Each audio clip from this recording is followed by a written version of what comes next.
Our guest today is the 57th Governor of New York State and no stranger to upstate New York. Tracing her roots to Western New York, going to college at SU. Now she's got a little pad in Albany. But most important, she's a big advocate for the Mohawk Valley. So it's with my great pleasure and privilege to introduce our Governor, Kathy Hochul, who's here with some great news for the Mohawk Valley. Please join me in welcoming her.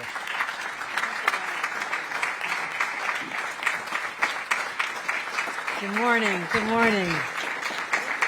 Great to be back. Great to be back.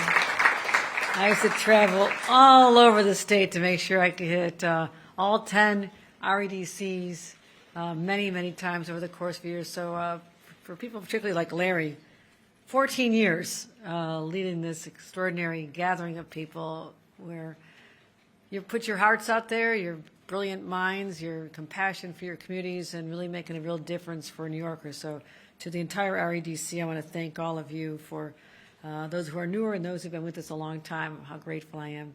And also Hope Knight, make sure you give her another round of applause. She is the driver of many of our great economic successes here. Also has some elected officials as a fellow elected official.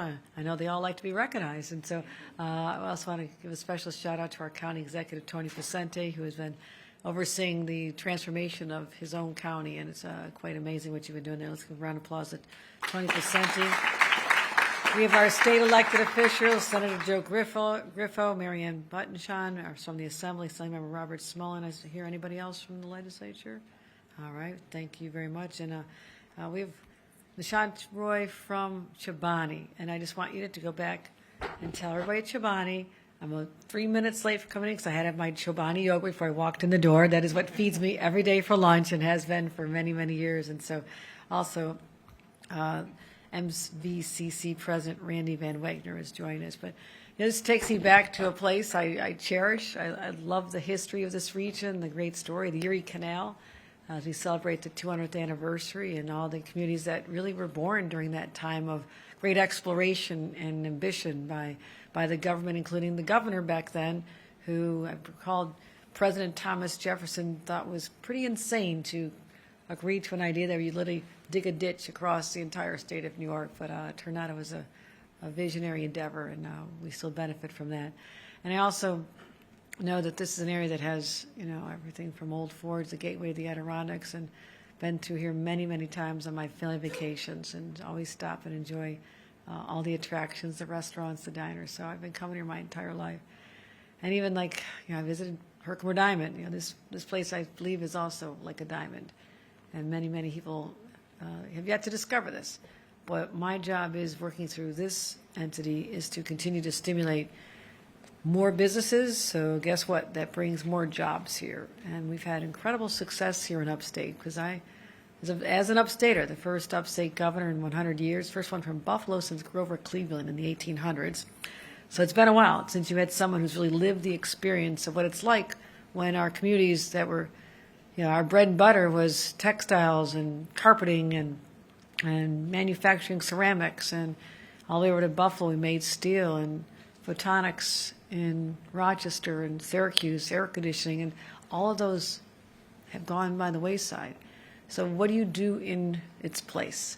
How do you reimagine your communities? And we've found that there's so many opportunities, especially leaning into our agricultural society, our community here, that most people outside of New York do not have any idea that we're top in dairy producing among many states, and our crops, our output from agriculture in here and across this upstate New York is second to none.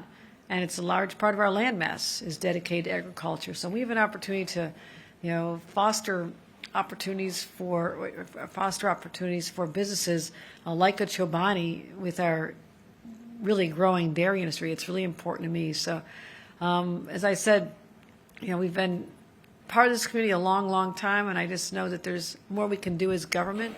And when communities fall on hard times, sometimes we need to be lifted up and just get that little extra boost. And I will continue doing that here in the Mohawk Valley. It's been a great passion of mine, this whole 190 corridor. And I'm trying to make it an innovation corridor as well. And what does that mean? It means creating opportunities by creating the place for businesses to go to, especially national businesses that are looking at sites all across the country. I mean, we really have to put our best foot forward and have incentives in place, but also having sites that are shovel-ready, because time is money to businesses. If you can show that decisions are already made, this is where we'll accept business, welcome business, make sure the infrastructure is in place. That's how you get the advantage when we're competing all across the country, and that gave us a real strategic advantage a few years ago when we landed Micron. They were literally looking at Texas. Seriously, there was a Texas community that put out a press release that we landed Micron. Sorry, Texas, you're not winning there either. And so we made sure that there was space, made sure that the county stepped up and was able to do what they can to get the shovel-ready site, and you know the history. And Micron alone will be a great catalyst for what I call, as I said, the innovation corridor, because businesses are not just waiting for it to be built to come, they're already coming now in anticipation of what is America's largest private sector investment, not just today, but in history. That's $100 billion, 50,000 jobs, and so it really gets much better than that. And the spin-off effect, this is not just a central New York, Finger Lakes region, the spillover over here is going to be also part of the revival of our upstate economy. So, we have Wolf Speed. I came to events celebrating Wolf Speed right here, and they could have gone anywhere.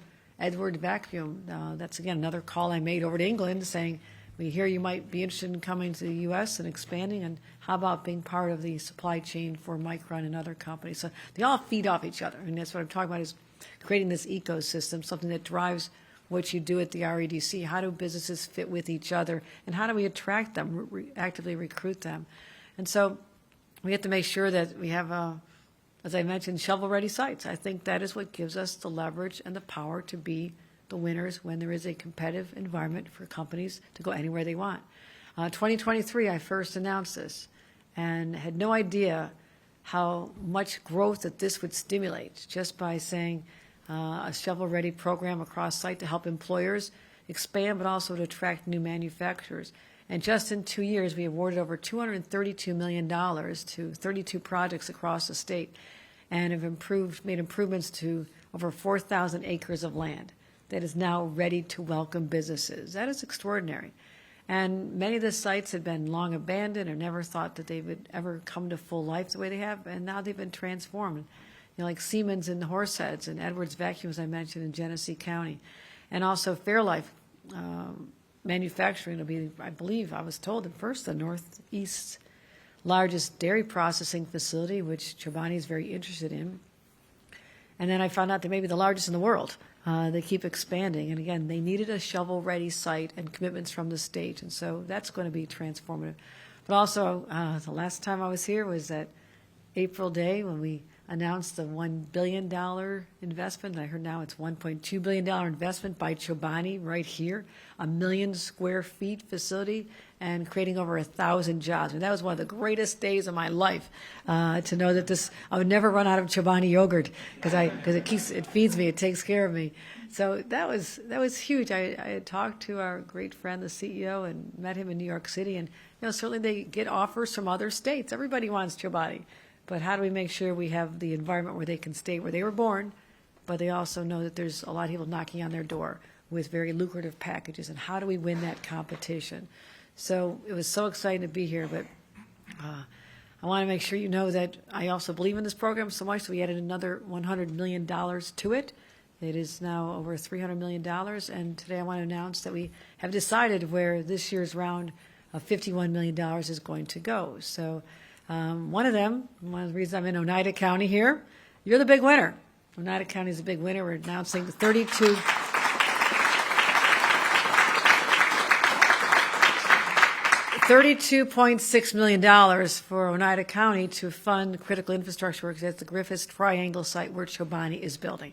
That's how you get a company to yes, you make those kind of commitments. And we're going to continue to propel projects like that for decades to come. So let me close with this. I know many decades of decline and despair, and people left the area, populations dwindled compared to what they had been. And I want to thank all the business leaders, the community leaders, the elected officials, the drivers of change here, and certainly this REDC here, for never giving up always having the faith that the better days do lie ahead. And it is that sense of optimism that is rewarded here today, that can-do spirit, where we'll think back about our great history, but we're not wed to that story. We're right now today writing the new story of the future, and it starts with products like these that I believe will feed an entire ecosystem of more businesses understanding the exceptional quality of life here and the more affordability of homes and just the access to the most beautiful resources we have in our state. And so I hope all of you call this region home. I know it's just not one county, this whole region home. Know as someone who doesn't live here but comes here as often as I can, know that there's an extraordinary life that you live here and the businesses thrive here, and never ever take that for granted. It is uniquely special. So congratulations to Oneida County and the other products, and we're going to continue on. And I know we have something really big that's been knocking against my leg here. I think it's a big check. So let's make this happen. We'll go right under the Right. screen, right in front. Yes.